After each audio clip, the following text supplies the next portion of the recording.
Guardians. We'll talk LeBron James, but we'll start today with the news out of Tampa Bay. Mike Evans and the Buccaneers did not come to a contract extension. They are unlikely to use the franchise tag on Mike Evans, which means there's a chance he'll hit the open market as a free agent. G. Bush, you are the captain, the leader of Operation Stockpile.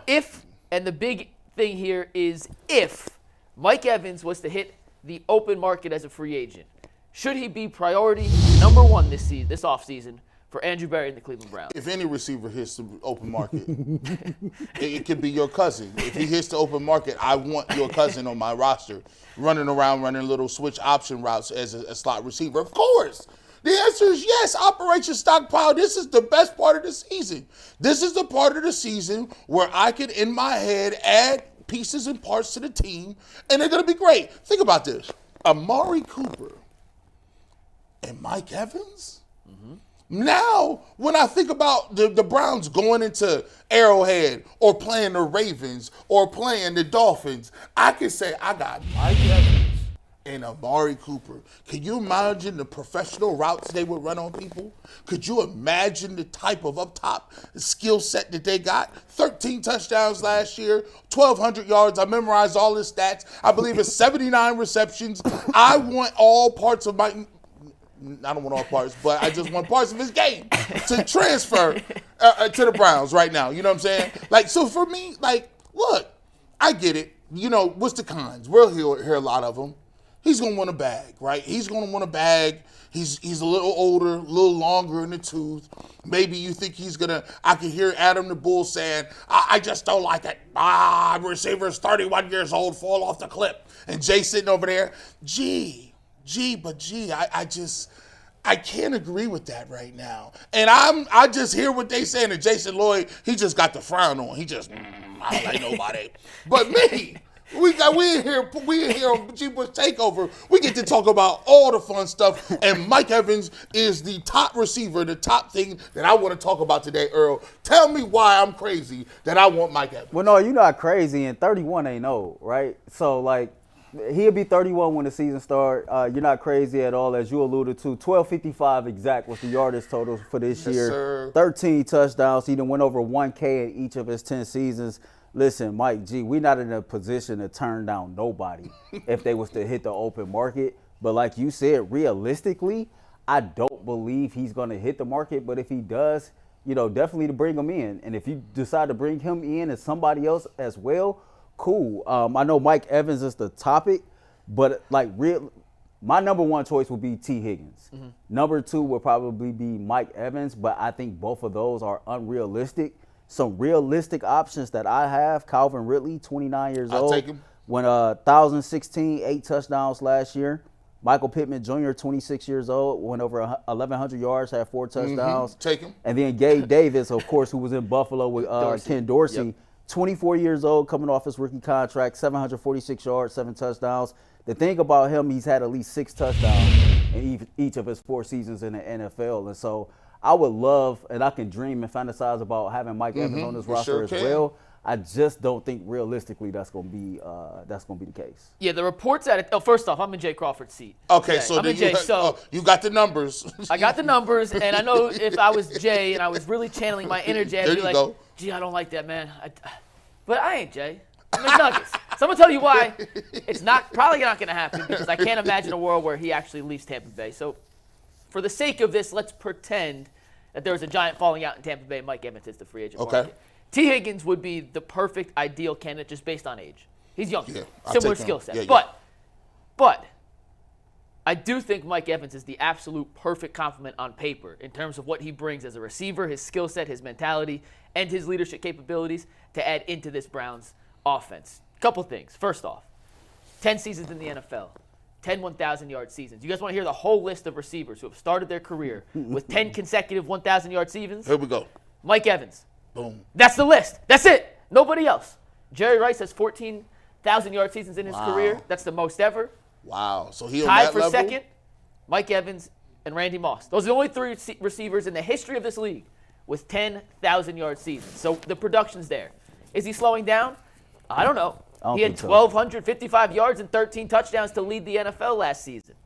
I don't think he's at a proverbial cliff where he's just going to go from 13 touchdowns, 1,200 yards to 6-6. He's too good. He's 6'5". He's 230. In the red zone, could you imagine the plethora of weapons Deshaun Watson would have to throw to, or it's Kevin Stefanski, Ken Dorsey, whoever's calling plays would have in their arsenal if you had Nick Chubb to hand the ball off, David Njoku with the inline tight end spot, Amari Cooper on one side and Mike Evans on the other side? And mind you, I'll repeat it again. Mike Evans is 6'5", 235 pounds, and one of the best. He boxes guys out. He uses his body well. One of the best tough ball catchers in the league. He doesn't run a 4.6. He doesn't run a 4.7. He's also not a 4.3 guy, but he gets behind defenses because he's a smart, savvy, veteran receiver. We talked about last year the Browns receiving core, right? You have Amari the tactician. You had Elijah Moore, the slot guy. And before the season started, you had DPJ and Tillman as your big receivers, your big physical receivers, right? Well, DPJ, to steal G's word, Minimowski. Got traded to Detroit. What's worse than Minimowski? Mina-nothing-ski. He was Mina-nothing-ski in Detroit. Okay. Cedric Tillman had a chance to show what he did, and he played okay. I'm not selling my Cedric Tillman stock, but it's not like he blew anyone out the water. You add Mike Evans to that mix and that physical, big, dominant, demands a second team, double coverage, at least a look in the red zone, on top of Amari Cooper and Njoku and whatever they have in the backfield, plus Deshaun Watson's legs. I think on paper he would be the perfect fit in this offense. I think if you can find a way to financially get it done, you get it done. I really don't care about his 40 time, right? You know, I think great wide receivers have the ability to run routes, and if you're a great route runner, he's fast enough to be able to get open. He gets beyond defensive So, like, backs. I That's agree all that with matters. everything that you just said. You know, we talk a lot about this year being the prove-it year. We've talked a lot about this year, the offense being totally made over. Damn near every coach on the offensive side of the ball is totally different. And so you be able to bring in a weapon like this to try to open up the offense more. You heard Deshaun Watson say in one of his podcasts this last month, we're going to be throwing the ball, and we're going to be throwing the ball a lot. Yep. You know, you need to eventually go get a guy that's not David Njoku to complement Amari Cooper. Well, I never understood this. I never quite got it. We saw what Baker Mayfield was able to do, right? You had Godwin. You had Mike Evans.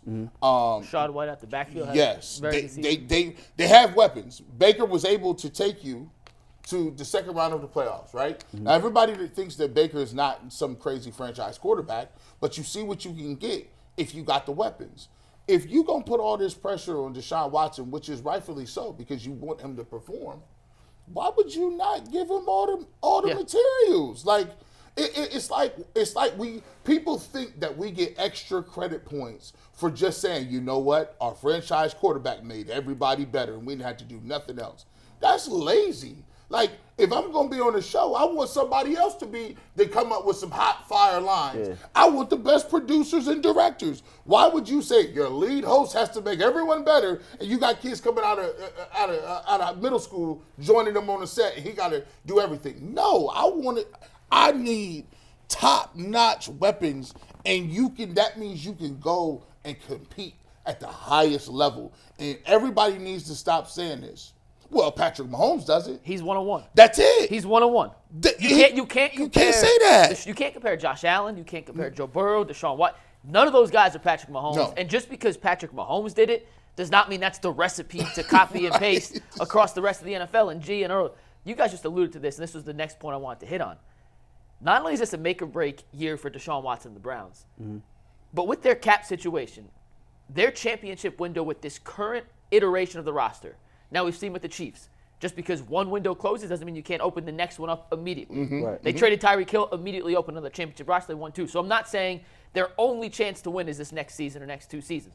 I'm just saying with the current iteration of this roster, where Batonio's getting older, Chubb, Teller, Myles Garrett's not entering his prime. He's in his prime on the back end.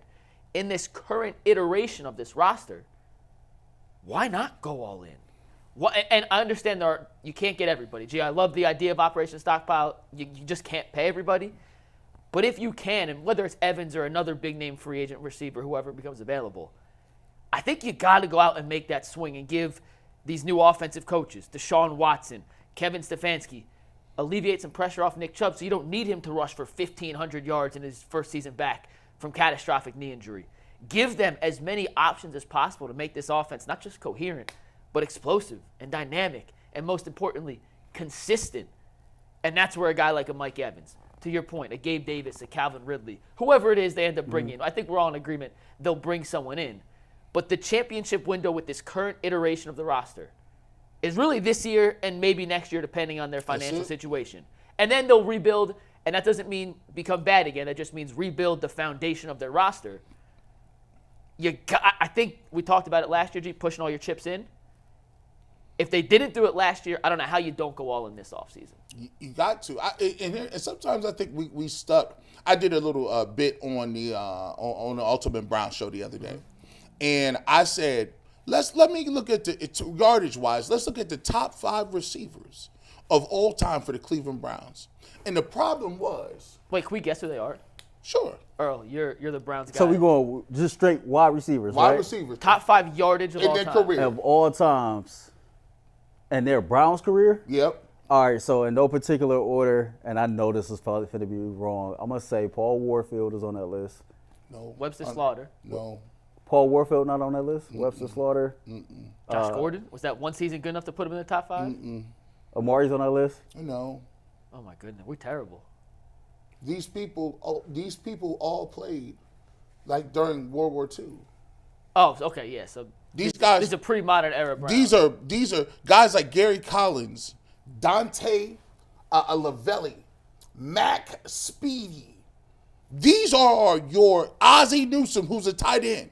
These are your top receivers.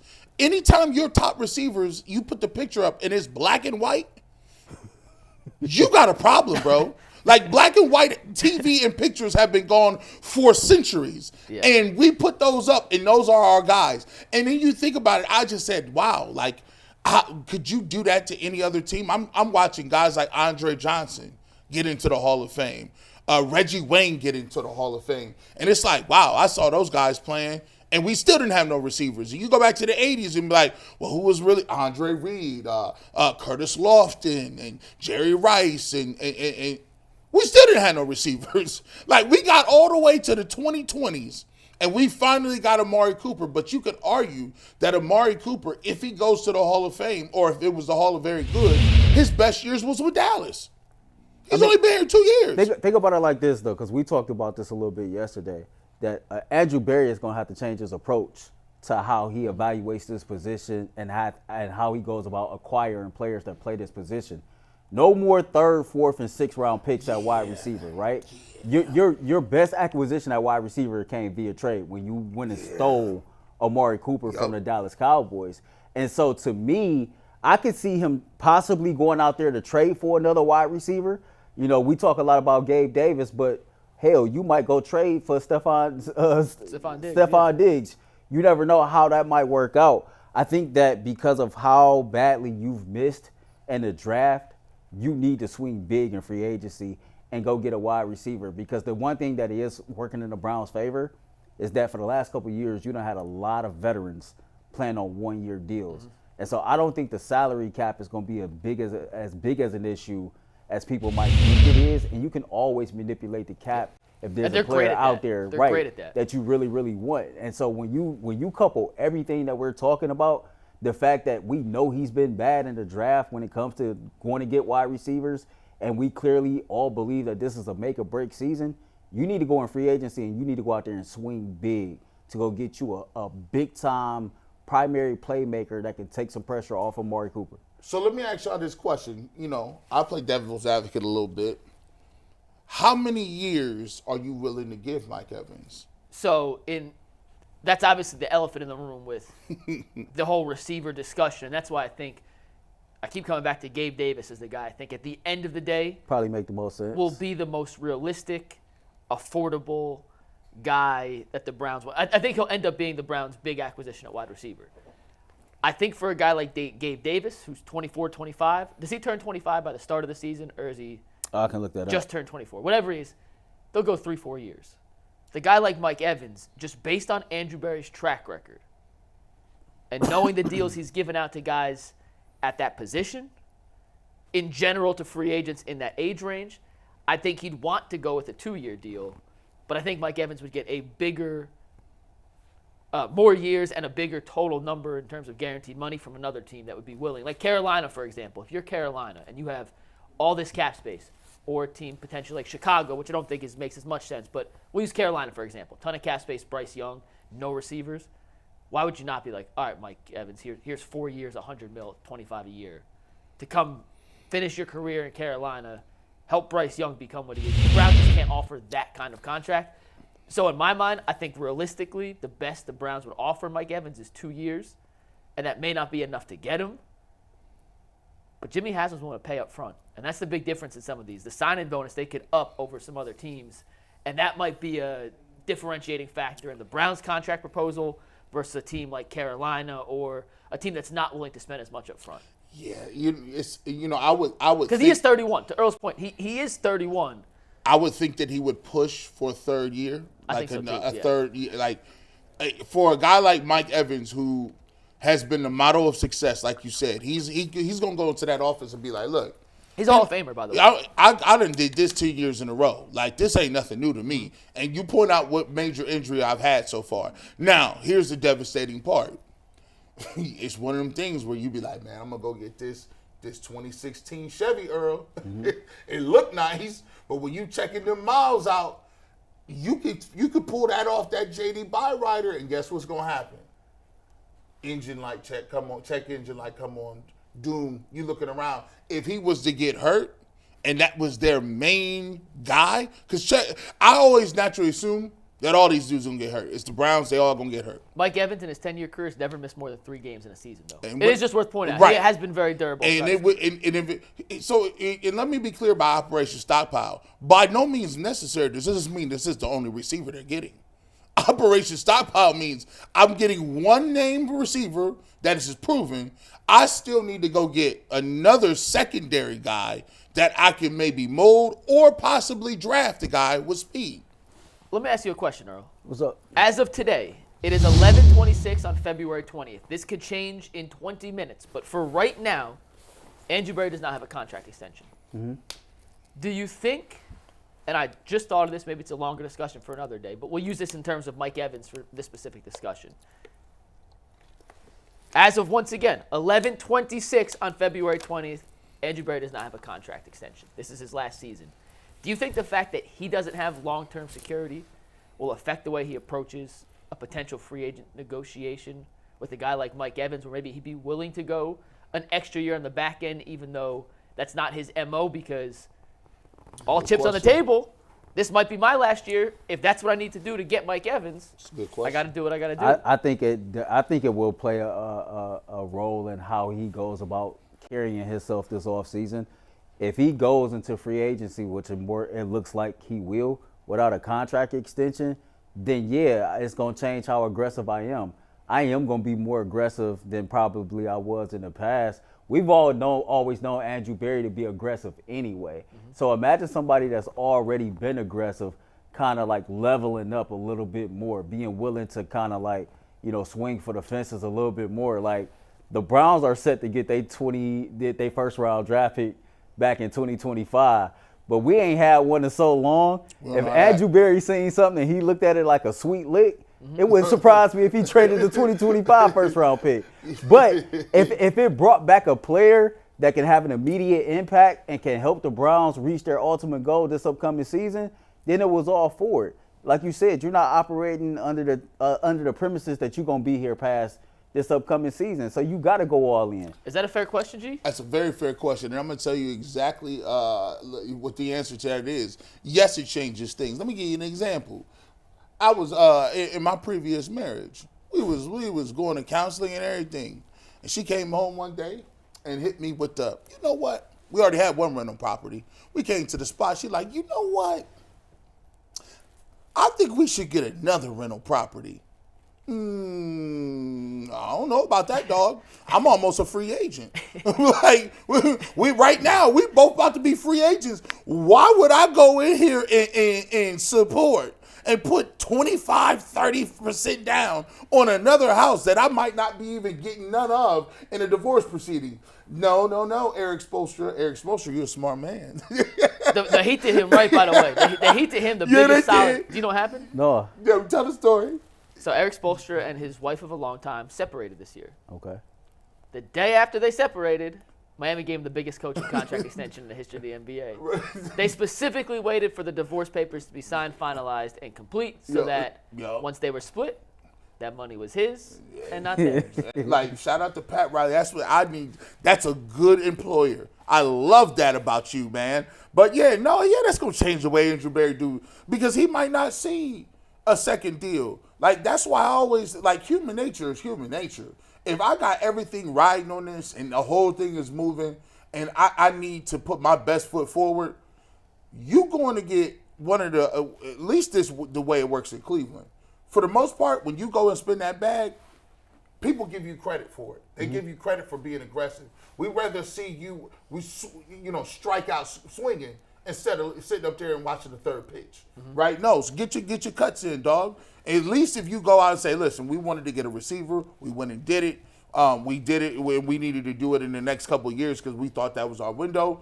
He's not only going to get the benefit of the doubt from our fan base, but if they don't sign him back, it's a better look for somebody else going to get him and said, I like what Andrew Berry did. He was aggressive in Cleveland, got a raw deal. I'll just tell you guys from my standpoint, and I think we'll discuss this more in depth another day where we all got a little time to think, but if we have one show left to do, we have one final UCSS show, I got a whole list of just random content ideas on my phone. I've had Earl and Ant make graphics for stuff that we haven't even used in 2 weeks yet. You see that Mike Evans graphic? Right. I made that. Don't start with that. Hey, I had to catch myself. I had to catch myself. I was about to cuss.